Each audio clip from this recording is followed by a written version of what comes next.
বাংলাদেশের যমুনা সেতু আমরা করেছিলাম, পদ্মা সেতুর উদ্যোগও আমরা নিয়েছিলাম। আপনারা জানেন 2002 থেকে 2005 এই পদ্মা সেতু নির্মাণের ফিজিবিলিটি স্টাডি হয়েছিল দেশনেত্রী বেগম খালেদা জিয়ার সরকারের সময়। বৃক্ষরোপণ কর্মসূচি আমরা বৃক্ষ লাগিয়েছি। প্রতিমন্ত্রী বলেছেন তিনি দেখবেন আগামী এক সপ্তাহে কতগুলি গাছ লাগানো হয়েছে। আমার গ্রামের বাড়ি মাঝে মাঝে যেতে হয় এই রাস্তার উপর দিয়ে, বাগেরহাটের মোল্লাহাট। আমি দেখব কয়টি গাছ বেঁচে আছে। গাছ লাগিয়েছেন, দায়িত্ব শেষ হয়নি। গাছ লাগিয়েছেন, এক বছর পর গাছ নাই, ওই লাগানোর অর্থ নাই। প্রতিমন্ত্রী দেখবেন কতগুলি গাছ লাগানো হয়েছে, আমি দেখব এক বছর পর কতগুলি গাছ জীবিত আছে। অর্থাৎ শুধু আনুষ্ঠানিকতা দিয়ে এই সরকার কাজ করবে না।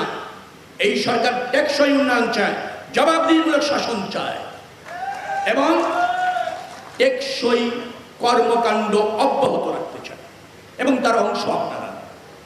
আমি আপনাদের এখানকার যারা রাজনৈতিক নেতৃত্ব আছে অনেকের সাথে একটু কথা বলার সুযোগ আমার হয়েছে। আমার কাছে মনে হয়েছে দে আর ভেরি মাচ পরিপক্ক এবং ধরেন অধিকার সচেতন, দায়িত্ব সচেতন। দুটি জিনিস দরকার, অধিকার সচেতন, অধিকারের ব্যাপার সোচ্চার থাকবেন, আর দায়িত্বের বেলায় নিবেদিত থাকবেন। তাহলেই আমরা একটা সমন্বিত উন্নয়ন দৃশ্যমান করতে পারব। পদ্মা সেতু আজকে আমরা উন্মোচন করছি, ভিত্তিপ্রস্তর জাদুঘরের। আমাকে যদি বলেন এই জাদুঘরের কতটা প্রয়োজন ছিল,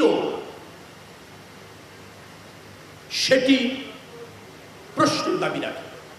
কিন্তু যেহেতু এই প্রকল্প সেতুর সাথে ছিল, এটি বাংলাদেশের যমুনা সেতু আমরা করেছিলাম, পদ্মা সেতুর উদ্যোগও আমরা নিয়েছিলাম। আপনারা জানেন 2002 থেকে 2005 এই পদ্মা সেতু নির্মাণের ফিজিবিলিটি স্টাডি হয়েছিল দেশনেত্রী বেগম খালেদা জিয়ার সরকারের সময়, এবং সেই ফিজিবিলিটি অনুসারে এই মাওয়াতেই অ্যালাইনমেন্ট নির্দিষ্ট করেছিলেন বেগম খালেদা জিয়া। অ্যালাইনমেন্টটা নির্দিষ্ট করেছেন, আবারও বলছি, বেগম খালেদা জিয়ার সরকার, যে এটা মাওয়া দিয়েই যাবে। পরবর্তী সরকার তা বাস্তবায়ন করেছে।